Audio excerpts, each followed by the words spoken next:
with Rabbi Dr. Natan Margalit, who was ordained in Jerusalem in 1990 and earned a PhD in Talmud from UC Berkeley in 2001. He taught at Bard College, RRC, and Hebrew College Rabbinical School. Natan serves on AOP's VOD and is director of the Earth-Based Judaism program and is founder of Organic Torah. Reb Natan, thanks so much for being with us today to talk about Emergent Judaism, how an ancient tradition gets new ideas. Welcome. All right. Thank you, Rosh Shmuley. And it's great to be here with you all. And so you should have gotten some sources in the in your chat. And in just a minute, I'll share those sources.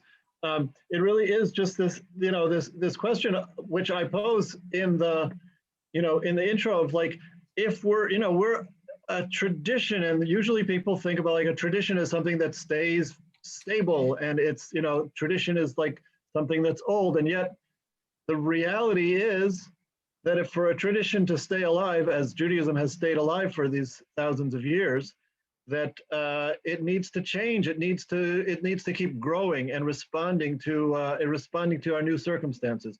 And so I, wanted to just explore a little. How does it do that? How is Judaism? What are some of the secrets of how Judaism stays relevant and stays alive and stays creative? So I'm going to share a few sources, and please, I love to interact with people. So the way we're setting it up is like, so, write your questions or jot them in the chat, or however you want to do that, and we'll collect them and we'll talk about them in the end. But in the meantime, I'm going to share screen and take a look at some of these sources. Okay.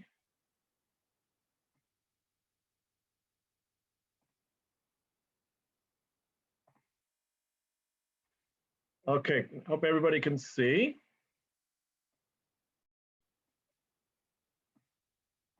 So this is a midrash. It's a interpretation of midrash. One of my favorite midrashim. If anybody's learned with me at any time, I often come back to this midrash because I think it's just so beautiful and central.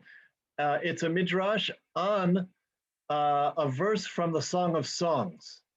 Right, quite at the beginning of the Song of Songs, Navu lechayech betorim tzavarech becharuzim. Your cheeks are comely with plaited reeds, your neck with strings of jewels. And on that, the comments that what the rabbis decided to tell to like explicate that verse, very interesting story. They tell this story of Ben Azai. Ben Azai was sitting and learning, and there was fire all around him. The other students went to Rabbi Akiva, who was their teacher, and told him. He came and said to him, I hear that you are learning and fire was all around you. He answered, yes. He said, perhaps you were dealing with this secret mystical text, the Chamber of Chariots? He answered, Ben Azai answered, no.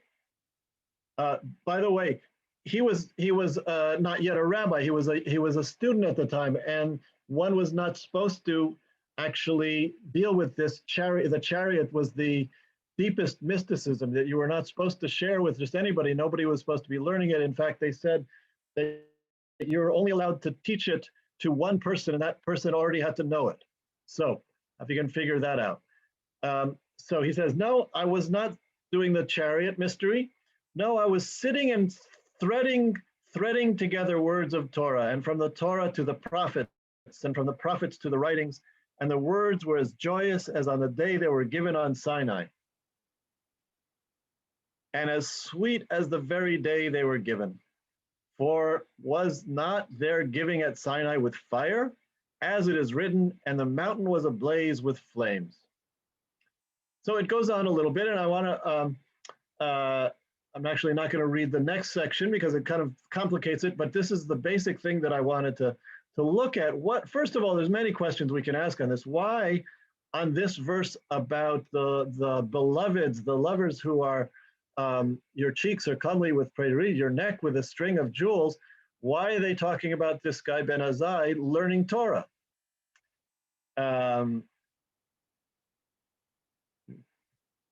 Well, perhaps one could say they're learning, because for the rabbis, learning Torah was love. They found love, and this was an activity that they loved. And they felt this love in the activity of learning Torah, and that was what was going on. Also, you may have noticed the connection between the stringing things together. Your neck with a string of jewels, and Ben Azai was stringing together, was threading together the words of Torah and the words of Torah to the prophets and the prophets to the writings. And that is what he was getting. He got this mystical experience. He got an experience where it was like a Sinai kind of experience, because there was flames all around him, and he identifies those flames as perhaps flames of love, flames of passion, but also this is the flames that reminds him of Mount Sinai and the revelation. So I want to think about that for a second. What is going on here? Why are stringing words of Torah so exciting and so lovely that the words themselves are happy? The words themselves are as joyous and as sweet as the day they were given. And Ben Azai has this experience of love and joy and revelation. What is it about stringing words together? So I want to think about that, because what he's doing is he's creating new juxtapositions. This is, in fact, really the essence of Midrash. The essence of Midrash, which is the rabbi's way of interpreting Torah. Very often, most of the time, what you'll see them doing is they will come and take a verse, and they will say, let's take a look at this verse. You know what? There's a word here that's like a word over there. I'm going to compare this word here, this verse here, and they're going to bring another verse from some other completely different part of the Torah. You see that all the time. They're making new juxtapositions. So, for example, you see, in the very beginning of the Torah, you have, it says, the Spirit of God was hovering over the face of the deep. And they say, the rabbis come along and say, that's an interesting word, hovering, merachefet. Where do we see that word hovering? Well, there's another place where it says there's a mother bird that's hovering over its young. And they say, you know what? Let's connect those two verses, even though one is way over here and one is way over there, and we'll learn something. Maybe God's hovering over the face of the deep. Maybe that hovering is like the mother bird over its young. Maybe we can learn, maybe God is caring and loving and nurturing to the creation. Just one example of many, many examples where they are bringing new meaning to the Torah without actually changing anything. They'll put something together with something else. You can mix and match, as it were, as if you're stringing a string of jewels. You might try this, you might try that. When you put something in a new context, when you juxtapose it to a new context, all of a sudden a new meaning comes out. That actually works in anything, not only in Torah. And actually, one of the things that I love to do is I'll take a text like this midrash, and I will come and I didn't do that for this class, but sometimes I'll take this and I'll juxtapose this midrash to, say, an ecological text. Sometimes I juxtapose this text to a text from Wendell Berry where he talks about the patterns of an organic farm. And I'll say, okay, we never thought of that. Let's take a look at this rabbi doing midrash and an organic farmer. I never thought of putting those together, but when you see what they're doing, in fact, it looks like what Ben Azai is doing is a very interesting way of solving problems. He's solving problems not by trying to find one answer, but saying, like, listen, I'm going to make this juxtaposition and I'm going to put that next to that and I'm going to create a new pattern.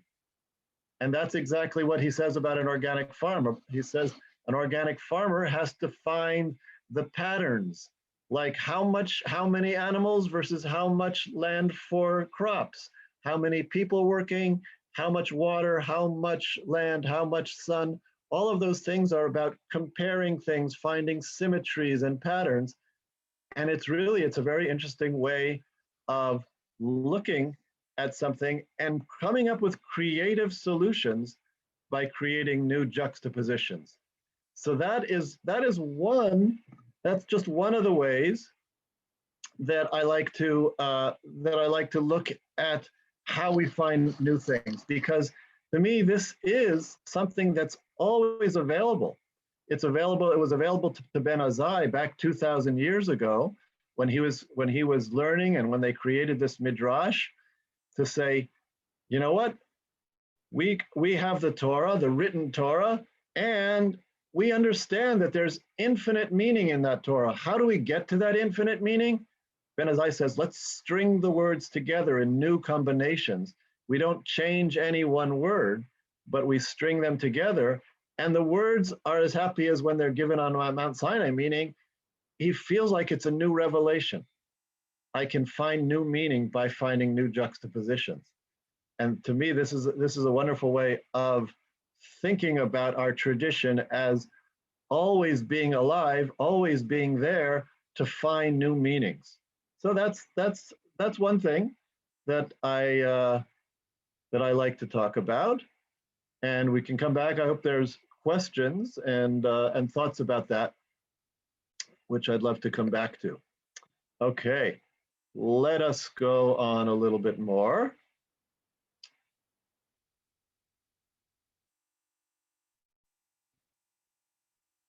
Well, actually, let's take a second here because I skipped this whole other side of it. The whole other side of it was not really so much, but there is another side, because there's different ways of learning and thinking. So this continues. Rav Abahu was sitting and learning, so this is the continuation of that midrash, and there was fire all around him. He said, perhaps I'm not stringing the words of Torah properly. For Rabbi Levi said, there are those who know how to thread but don't know how to drill, and those who know how to drill but don't know how to thread. But I know how to thread and how to drill. So apparently there are a couple of different ways, and these are interesting ways of thinking. It's almost like there's synthetic thinking and there's analytic thinking. This is maybe Rabbi Abahu is more of an analytic thinker. He liked to drill. What does it mean to drill? I mean to like cut things down and get down to the smallest thing and go straight into the problem and try and solve the problem. That's one way of thinking. And he tried this other way, this way of stringing things together, and maybe he was a little scared. Maybe he thought that, this is too creative for me. This is too, maybe I'm not doing it right. And he got a little scared, because the fire can be scary. And Rabbi Levi says, you know what, I can actually do both. And so maybe that's an ideal. An ideal is you have that analytic thinking that breaks things down and solves the problem. And then you have that threading kind of thinking, the synthetic, analogic thinking, where you say, how can I put things together? Can I put things together without changing any of those things, putting them together in a new way to find a new meaning in what was already there?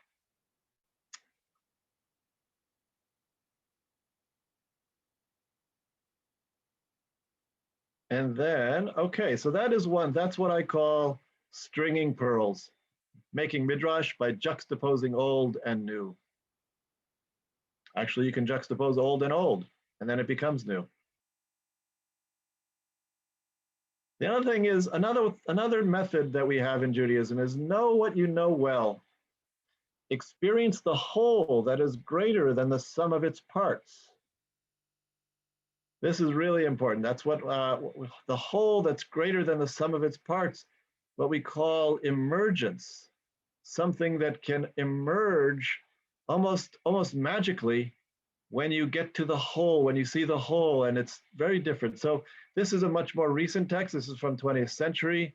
The Piasetzner Rebbe, Rabbi Kalonymus Kalman Shapiro, who lived in Warsaw. He was actually the Rebbe, Hasidic Rebbe in the Warsaw Ghetto. He's famous for being in that ghetto and continuing to teach to his followers throughout that time until he was martyred. And he wrote, this is a book called Derech HaMelech, which he wrote before the war. And he talks about, just this little section, talks about the mitzvot as the limbs and the sefer, the book, as the whole. So let's read this together. The mitzvot, individual commandments, reveal only the limbs, while the sefer, the book, reveals the essence, the whole structure of which the mitzvot are only the limbs. So he's got this distinction now, this whole idea of the whole structure, which he is actually, the translation of that is the shiur koma. Shiur koma, which is, again, there's a whole history behind that phrase, but it's like, it's the personality, that the essence which you get when you see the whole. Therefore, when one looks into a book or hears words of Torah, if one only sees or hears one or two things, and especially if someone only wants to hear a nice idea or drash, one only hears the limbs and misses the teacher's wholeness and doesn't encounter the prophecy within the words. So again, it's a similar thing, similar to what we saw just a minute ago with Ben Azai. If you notice, he's talking about prophecy. Now, he's not talking about prophecy the way you have biblical prophecy, where you have prophets who are predicting things. This is going to happen in the future if you don't do this or that. That's not the kind of prophecy he's talking about. He's talking about prophecy of feeling a sense of revelation, a sense that you are really having something directly from the divine source. And it's not just something that your mind could have thought of, but you're getting something as a real revelation. So it's very similar kind of result to what we saw with Ben Azai and Ben Azai's juxtaposing and threading. He's saying when you see the whole, then you see the prophecy within the words. Therefore, this person only knows what he heard because he didn't encounter the whole teacher, the conduit of prophecy. And he'll remain in all his actions in the same state of doubt and ignorance as before he heard anything. So that's what you say, like, okay, you heard a few words, you heard something, but you didn't get the whole. Therefore, when you study, take only one or two books according to the time you can allot to them and study them deeply. And when you hear Torah from a teacher, return often and learn a lot from him or her, I would say. Because it is in the combining of all the limbs that the essence of the person's wholeness is revealed. And it is through that wholeness that God reveals prophecies. And then the kicker, the one that he really has, which is beautiful, this last thing, and then a person knows not only the words that one heard, but will also come to reveal from within oneself new thoughts and paths and understandings. So it's not just that you got something revealed to you and now you have that information, but something actually changes within you and you become a fountain of new Torah. You are actually transformed by that. And so what's the difference? What is he talking about? He's saying, that there's a real difference between getting the whole. I don't know if people have had that experience of, you get something and you read a little here and you read a little there, but then when you really get into it, you read the whole book, or you studied with a teacher and you study with that teacher for long enough that you can almost you can almost finish their sentences, as it were. So but then you see that there's something very different than when you're just getting a word or an idea here. You've gotten the whole. And this is so important in so many things. I think so many things in life and in Judaism, where if it's, something comes together when it becomes a whole. I don't know if people have ever, if you do any art, for example, any kind of art, whether you're a writer or a painter or artist or an actor or a dancer, if anybody's been in a performance, for example, and you're practicing a play, for example, people doing their lines, and it's something and then all of a sudden you do everything kind of like all of a sudden hits a point where it comes together and then it seems to come alive. I don't know if people have ever written, if you've written a story or you're writing something, and writers have this experience. You're writing and you have this character, and all of a sudden you're not telling what the characters are telling you what they're going to do next. The character is telling you because it's come alive. And that's really what I think he's talking about. He's saying about when something becomes a whole, then it's an aliveness which is being transmitted. And when you get the whole teacher, or this idea that he says, very practical kind of advice, when you have some books, like you've got a bunch of books on yourselves, take a few and really go into it deeply and really learn it so that you feel like, oh, I know the teacher, I know the writer, I can feel not just what they said, but I can almost feel what they're thinking behind what they said. Then you are not just gathering bits of information, you have actually become transformed. And you become able to take your Torah and make it new by bringing in that transformation that happened to you. So this whole idea of having something where you see the whole, and the whole is able to actually create something alive, and what he calls prophecy, that is something that I think that is another way that we find newness. That if we were only transmitting words and only transmitting, sort of lifeless information, it wouldn't remain alive. So again, that's another source that we have that we're talking about here. And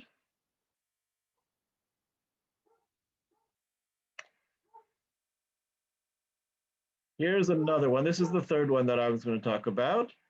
Reversing entropy. I always like this story, these reversing entropy stories, because we think that the tradition, one of the things that one thinks about a tradition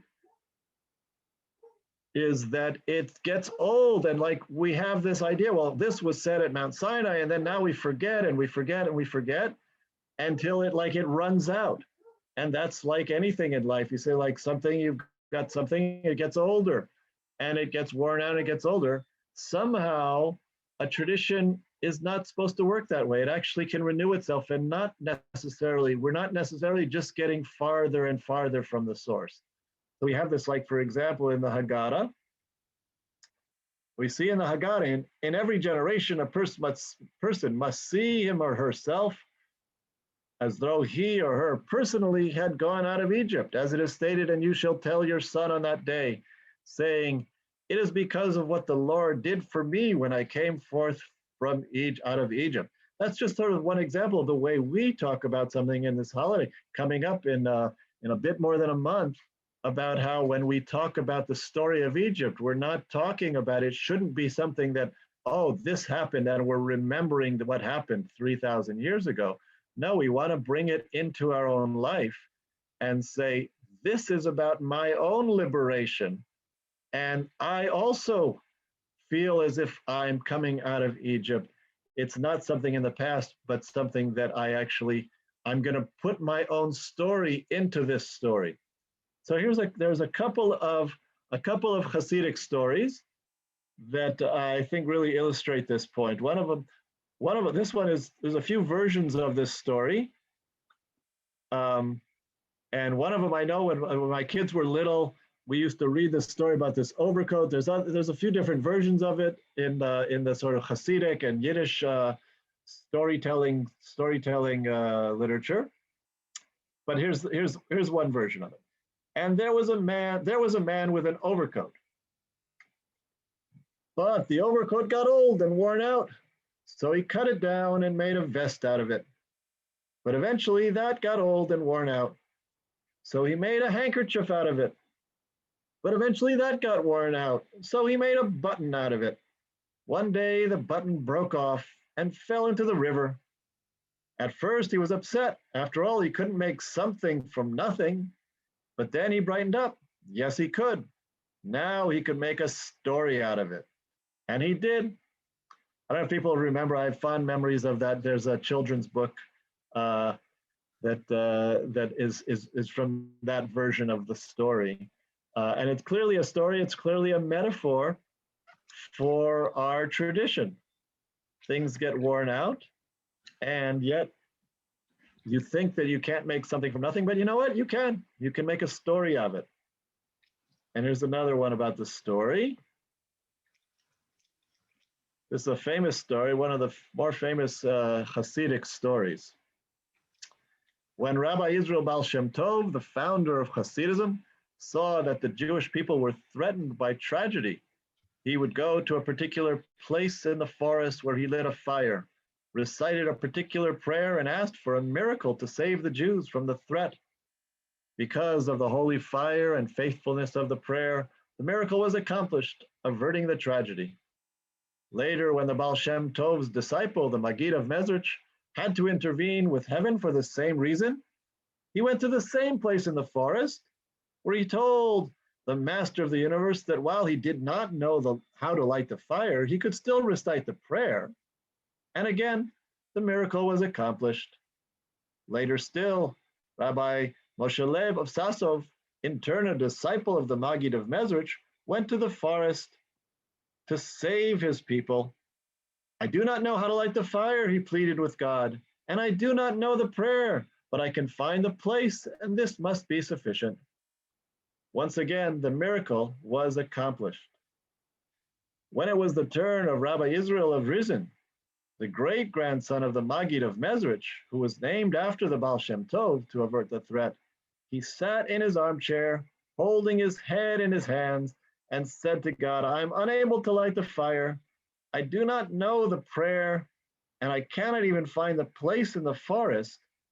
All I can do is tell the story. That must be enough. So what do we have from these versions?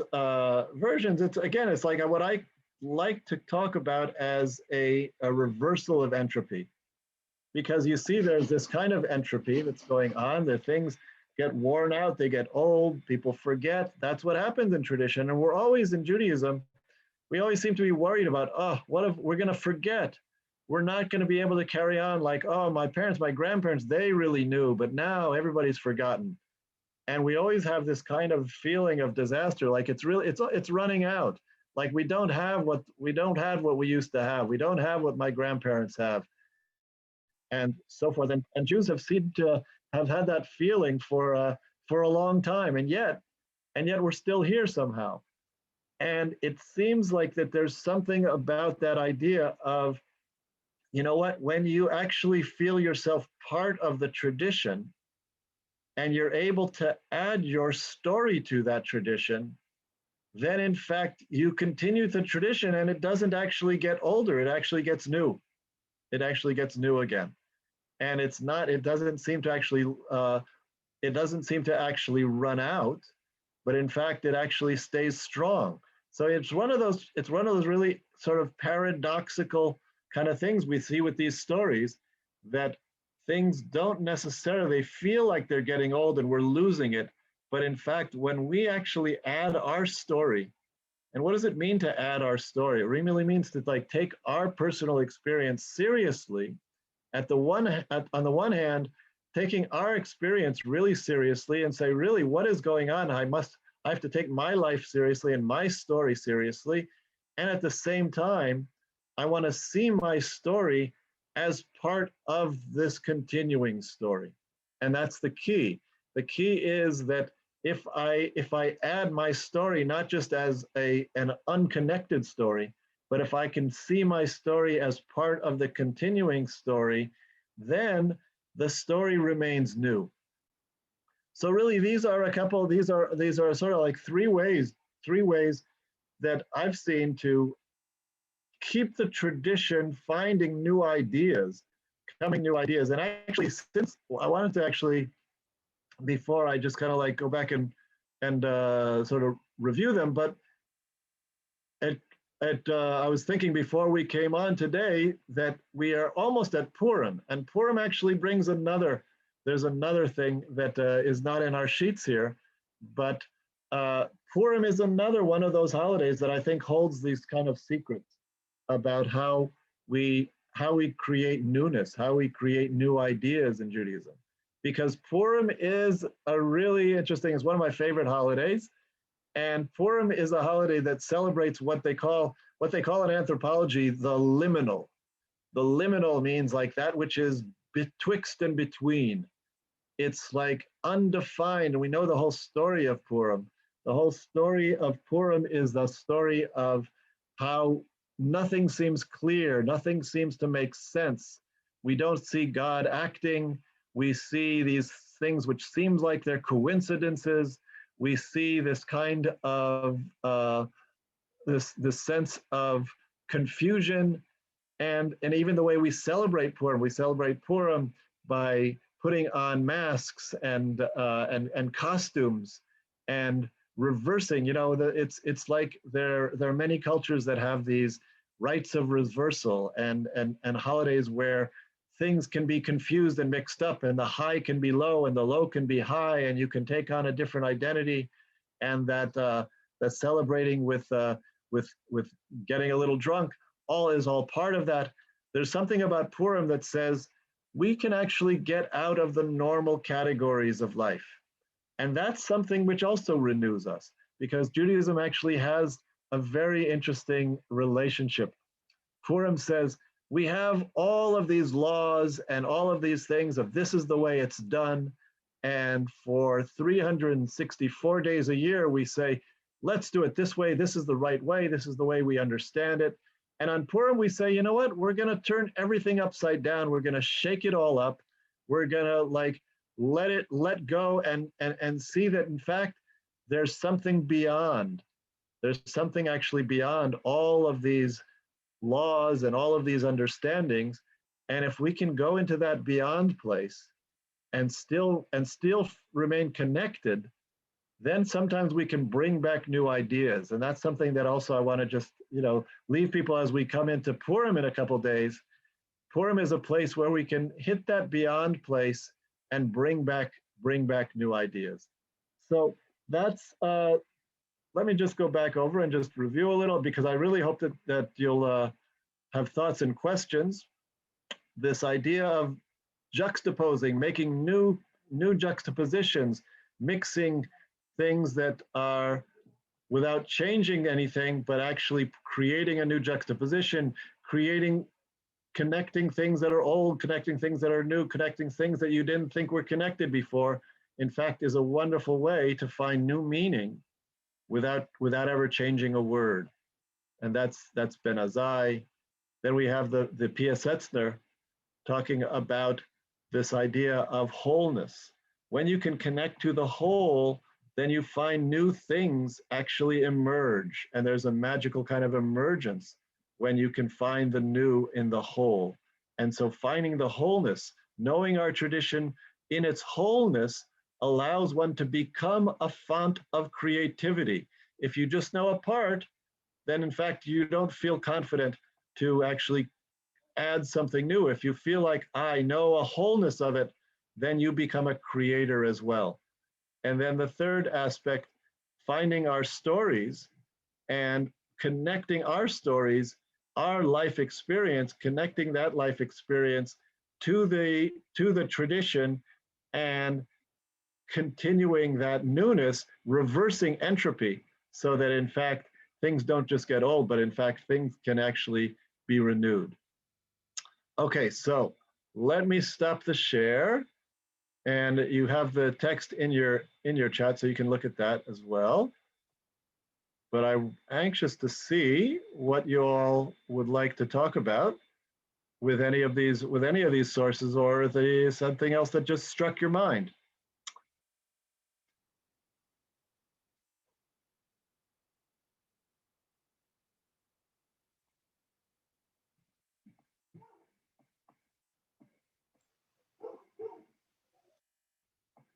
So I see somebody commented, that's how poetry works. Yeah, was somebody wanted to comment? Is somebody a poet and wants to explain how that works in your life?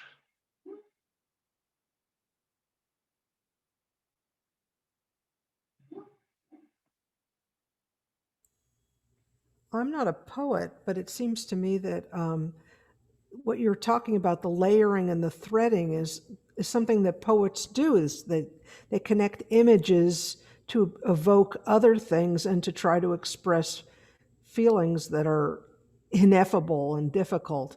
And that one of the problems that we have in Judaism is that you might have a generation or a person who's had revelation or has had a God experience, and the rest of us may not be able to identify or relate to it till we have something that unifies things for us ourselves. So if you have that thunderclap, you have that revelatory moment, you have that experience that makes God real, then you can say, oh, now I understand what it means that God is one and God's name is one. Otherwise, it might just be disparate images, disparate stories. But until you find some way to unify it and personalize it, you're on the outside of that multi-generational conversation. Yeah, yeah, beautiful. There is that sense that there is a that you need. It's just like you need words. Like poets work with words and images, and it's ineffable. It's ineffable if you're not able to put things together. But also, even I want to sort of like stretch people to think about, like, even if we're not talking about like a revelation of God, we're not talking about some kind of a mystical experience, but if you've ever written something or created something, or even within a group, even where there's a sense that all of a sudden there's something comes together, and all of a sudden there's an aliveness, and that's something that I think we all can experience. That we all can say, okay, well, let's see. Or even in Judaism, you ever find something like, okay, I've put this together, and then I read this article in the whatever newspaper or something, or I heard this report on the radio, and it clicked with something that I just read in the Torah portion. And all of a sudden, you've made a juxtaposition that wasn't there before. And in some ways, that is another way of, that's a different kind of revelation. When you can put something together that you hadn't put together, and you create a revelation, that's a midrash.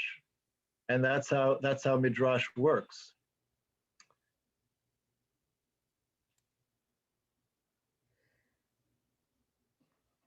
Well, I think one of the problems that many people have, or many less learned people have with Judaism, is that it's so content heavy and it's so old and it's so daunting, and and often there's a language issue, that it may be that, like the fellow who played the flute to open up the gates of heaven, some of us may be saying the only way I can be Jewish is to go to the soup kitchen and be the pot washer.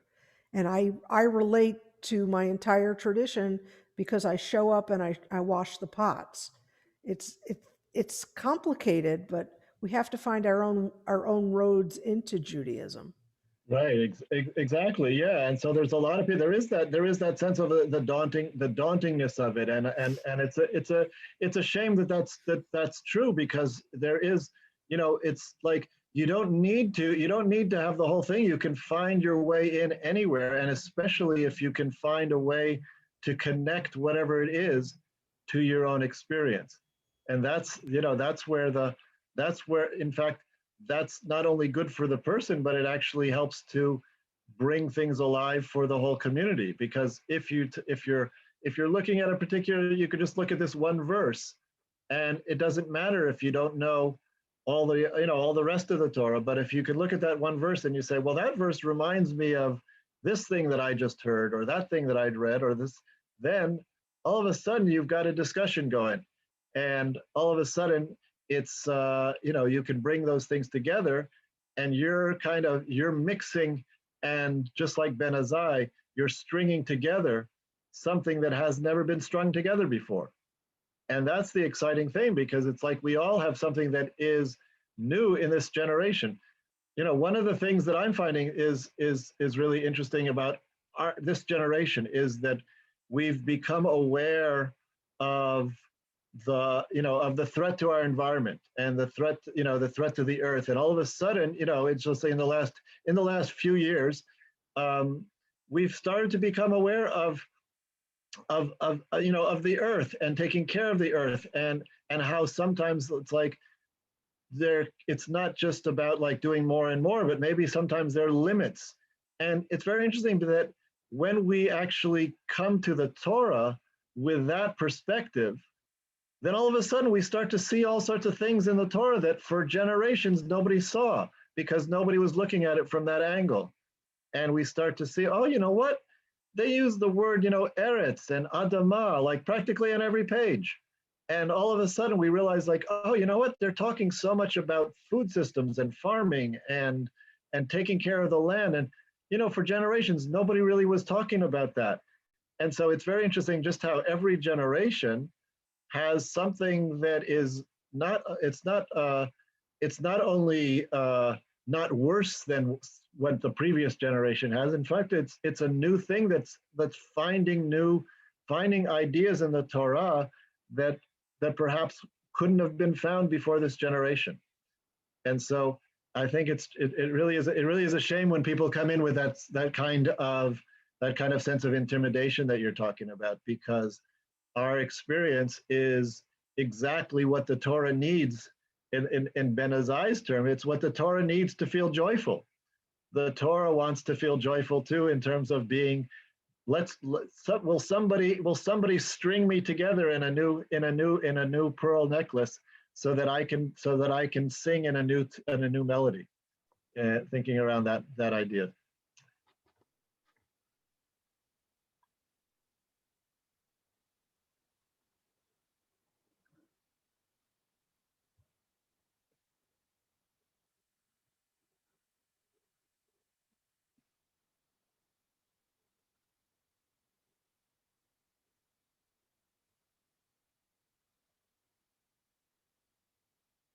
I have a question. It's like kind of cantankerous maybe, but this is the place that I want to ask it. There have been many times when I've listened to, when I've been in a class and I've listened to, been studying not the Torah, but maybe looking at sections of Talmud, and the rabbis trying to do this kind of thing. And my reaction has been, this is just a complete stretch. Like they are really looking for something to string together, and really this is just a stretch. I'm sorry, I don't buy it. And I'm perfectly willing to accept that reaction could be coming from a huge place of ignorance on my part, because I am, in the scheme of things, a fairly ignorant Jew. But I wanted to put that out there in terms of like, what do you think, if you're talking about these? So let me just leave it at that. Yeah, that's great. That's great. And I agree with you. I think there's, there are all sorts of times when you say like, well, that's not, that is to say like, that's a stretch. And I think that there are a lot of things going on with that. There's, first of all, there's the Talmud itself is a really interesting text, and I think that we have this sort of like image of the Talmud being like rational and logical, and there is an aspect of it that is very rational and logical. A lot of people who study Talmud like the logic of it and so forth and so on. But in my many years of studying Talmud, I think that that's really only one level of it. I think that in fact, what they're really doing, they're writing on a couple of different levels. They have they have sort of a facade of a rational kind of like argument going on. And then if you really kind of study it, you realize like, that didn't quite make sense. And then if you go through it 2 or 3 times, you realize like, in fact, you know what? I think they actually didn't mean it to make sense. They meant it to like sort of kind of make sense, but you were supposed to actually notice that it didn't make sense and ask a deeper question. So I think a lot of times what's going on there is that it's written on a few different levels, and they want you to actually notice that this doesn't make sense and ask a deeper question. So I think you're really onto something. hold on to that feeling that this is a stretch, but don't assume that they're like just they're stretching because they don't necessarily know what's going on. I would generally assume they do know what the easy answer is, and they're probably giving you like a stretch answer because there's something that they want to like show you that's going on another level. That's one possible way that I would think about it, because they were smart folks, and they were doing things in in a different kind of, often in a non-linear way, and it's often a something that you got to kind of like work with, and in some ways be kind of creative with, because I think that they were more creative than we give them credit for. So I don't know if that satisfies you, but willing to It'll hear. give me something to think about in the future. Thank you. Yeah, no, it's good, because I like studying Talmud is a hard thing. It's it's a very hard text to crack open, and it's as I said, like I think one of the things to notice is like it gives you a quasi-logical kind of a thing, but in fact, I think that's really only the surface, and they're really actually telling you to go deeper. All right, so let's see. I see a question. What is the most challenging part of emerging Judaism for traditional adherents to reconcile with? What is the line between new progress and the transgressive? Great question. So that really is that question of like, so we want newness, and we want to keep things relevant and alive, and yet we don't want it. We want to be very careful. This is a holy, sacred tradition. We are the inheritors and the guardians of something which is very precious, and it's not something to be fooled around with, that we're going to do something that's transgressive. And so that's a great question. I think part of that is the sense of what we talked about with that sense of wholeness, and the sense of are you dedicated to the wholeness of it? As I say, like are you in some ways it can be captured by the sense of L'Shem Shamayim. Like, are you coming L'Shem Shamayim for the sake of heaven, as opposed to an egotistic place? And I think part of L'Shem Shamayim, having it for the sake of heaven, can also mean not egoistic in the sense of not just for me, but also I'm going to like see how this works in my community. And that's part of the wholeness as well. If this is something that that one is coming from a place of being connected to the tradition and feeling like that I am not doing this for my own glory, but I'm doing this for the tradition, that's one kind of a guard against doing things that are going to be transgressive, because it's like there's a way that you can do things, and I'm just being creative about it, and I'm just going to like, wow, that was such a cool idea, and it feels like, well, it's kind of like all about me. That's something to guard against. If you're in the place where you really feel this sense of dedication to this tradition, that I am part of something larger, and yet you feel like you are bubbling with that creativity, it's more likely that that creativity is going to be something that is useful and helpful if you're coming from that place of dedication to the whole. So that's still, I don't think it's a guarantee, and I don't think that there's any one sort of like formula, but I think that those are some of the keys to think about when you're worried about, because yes, we need the new, we need the creative, and I think the creative has to be tempered by a dedication to the whole. So when we talk about, oh, I'm going to tell my own story, I've been to a lot of places where like, classes, things where everybody like, they just want to tell their own story, and they're more interested in their story than actually hearing about the tradition. And then there's other places, maybe it's like where they're afraid to tell their own story because they just want to hear the tradition. Really, that ideal is, can I really hear the tradition, and can I really take my own story seriously, and then really feel how my story actually is kind of is part of that tradition?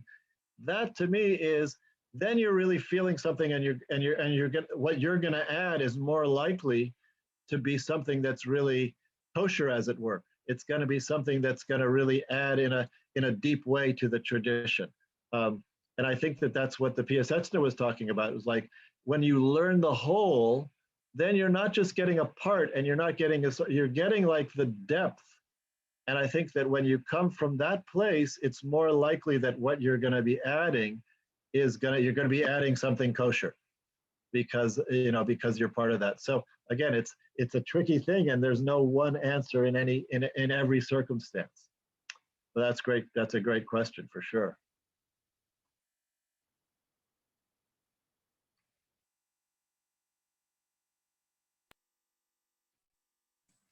Time for one last question.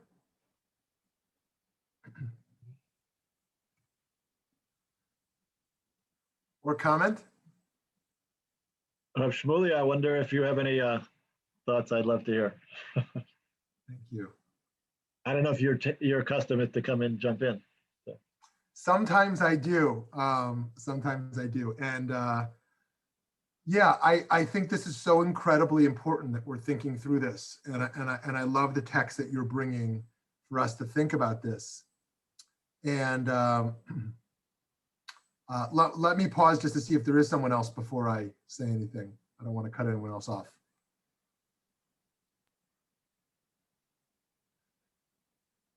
I wonder, like, to pick up on one thread that was being discussed a little bit is how do we think of ourselves as kind of private consumers of Judaism versus kind of communal stewards of a future, right? Some of us might think of ourselves as leaders. And so one of the questions is, well, this is not about ego. This is about the future of the tradition and the people. But others think of themselves as, yeah, participating in community, but really in some ways as kind of a personal participant. The question is, what is Judaism giving me, right? And that's not to say that it's necessarily selfish as much as it's the primary question I would suggest most American Jews would ask is, well, what does this give me to my life? I'll take that and I'll leave the rest. And so I wonder, within that mentality of kind of a transactional Judaism, a kind of a consumer Judaism, what is one's kind of role or responsibility in thinking of the future? If one goes to the movies to enjoy a movie, they don't ask, how do I preserve these movies for the future? They say, was that a good movie for me? And I think that's how many people participate in Jewish life. Was the sermon good for me? Is the synagogue community fulfilling for me, right? How do I make the Passover Seder nice for me? And it's a me question. But again, that's not a critique as much as kind of what do we do with a me orientation in regards to the question of the tradition's health and future? Yeah, that's great. Great question. Thank you. It's really interesting, because what comes to me right now as you're asking that is that on the one hand, that's true. On the one hand, we come in with this very individualistic me culture, and yet what I think we often find that people are really thirsting for is being part of something. So it's really, what really gets people to stay, all of these things that have been talked about and published, it's like, how can you get people to feel part of the community and participating and jumping in? And so that to me it's kind of the paradoxical answer is like, yes, you kind of like answer that me culture by inviting people in exciting, nourishing ways to become part. It's like you say, like, well, what's it doing it for me? Another, some people also ask, like, am I not a good Jew? But I would ask a different question. Is like, am I part of a living Jewish culture? Am I part of a living, thriving Jewish community? And that, because then paradoxically, then your individual experience is also going to be rich and creative, and they're both going to work together. So that really is, I think the paradox of it. It's like, and in that same spirit, I think so much Jewish communal energy goes towards critiquing that which we don't like. It's very common for liberal Jews to kind of rage on ultra-Orthodox Jews It's very common for ultra-Orthodox Jews to put down Jews that aren't in their camp. And there's so much energy. And then you add the political dimensions we don't like, and then social media. And so much energy goes to critiquing. And imagine if we channeled some of that energy, even just some of it, towards kind of a nurturing, a collaborative, innovative, living process. I think there's a danger too, though, in such a focus on Torah study in that way, because it also can become daunting and almost elitist to many of us who don't have the background and the knowledge. And I think the question is bringing its relevance behind, to some people it looks like we're looking at how many angels on the can stand on a pin, and bringing its relevance to many of us is also a challenge. On the other standpoint, having a son who does Torah study all day is a real separation. And almost in a modern world, this separation and walling off of almost around Torah story, the Orthodox community, is also something that could be detrimental to this trying to build upon our past and bringing its relevance to our present. Yeah. No, there's all really interesting kind of paradoxes, because you could find something I'm sure like Rav Shmuley and I spend years studying in yeshiva, and on the one hand, there's a deep value in having some of those years of really deep study, because then you can come out with an ability, hopefully an ability to actually see a lot of the whole, and then come back and really have that ability to then connect things, because somebody who really knows the stuff is not going to stay in the little angels on the top of the pin. Somebody who really knows the stuff is going to be able to say, oh, you've got this question? Okay, let's talk about this. You've got that objection? Okay, let's talk about that, and bring in all of those objections, because all of those objections are part of our real story. I've got this thing I don't like. Okay, so let's explore that. And somebody who really has a deep picture of the whole, is going to be able to bring that in. As I remember, I think it was Albert Einstein who said, a really good teacher can explain anything to a 5-year-old. So it was the ability to be able to not stay in that elitist place, but to say, okay, let's look at all of these, concerns and issues and problems, and let's take Judaism. If anything, one of the things that I think that I even skipped over, because it's so basic, is that Judaism is an interesting tradition that really welcomes questioning the tradition. Yeah. And those questions are part of the tradition from the back to the Talmud. The Talmud is a very strange text as sacred texts goes, in that there's practically no answers. There's practically only questions. And so that tradition goes way back. And it really is a skill to be able to take those questions and then say, okay, you are part of the discussion.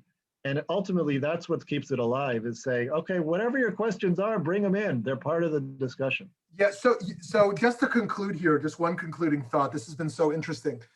I think one of the things, the paradoxes here, or the tensions here really, is someone in the medical profession would never say, I'm going to collaborate with lay people not in the medical profession to think about the most pressing medical questions, right? As a cardiologist, I want to collaborate with my patients to think about the future of cardiology and how we're going to evolve. It'd be like there's a big gap. You went to med school. These people didn't, their patients. And so on the one hand, people who spent a decade studying Jewish texts have a different kind of knowledge than the common layperson. And the idea of a collaborative laboratory feels absurd. On the other hand, I think what happened in religion in America in the last decades is it shifted from knowledge to meaning. Religion became less about needing knowledge and more about the personal meaning. And meaning doesn't require expertise. And so once that happened, it's become incredibly egalitarian and kind of open. And so it's almost violating when you go to your rabbi and your rabbi says you shouldn't do something. And then you do a Google search and you find that somebody out there said you could do it. Like, whoa, this rabbi violated my trust. They said, this is not a good Jewish thing to do. And I found on Google, somebody said you could do it. It's like horrible, you know? And so there's this really interesting tension of like, how do we keep kind of a respect for high level Jewish wisdom and knowledge and the process, while also like really opening the accessibility and the collaboration. Yeah, Michael, you're going to jump in there. Yeah, because I think your example shows the complexity.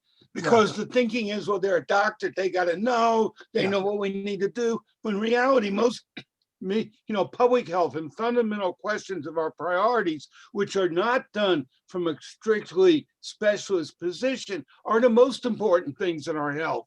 And the thing about the expertise of the physician is, if I had something here that needs to be done, yes, but an overall health is so this to me is an example where the assumption is about you want to go to the doctor only, but in reality, the question of health is much more complicated. That's great. That's a great point. That is a great point. Yes, exactly. There's a whole system of health, and each person needs to take personal responsibility for it. And there are people we consult with in that process. That's very helpful. Yeah, Julie's going to share her last thought here. Julie. Okay, thank you. And those are excellent thoughts. In addition to that, you know, so often Judaism is left, the layperson, to Judaism at large, to the professionals.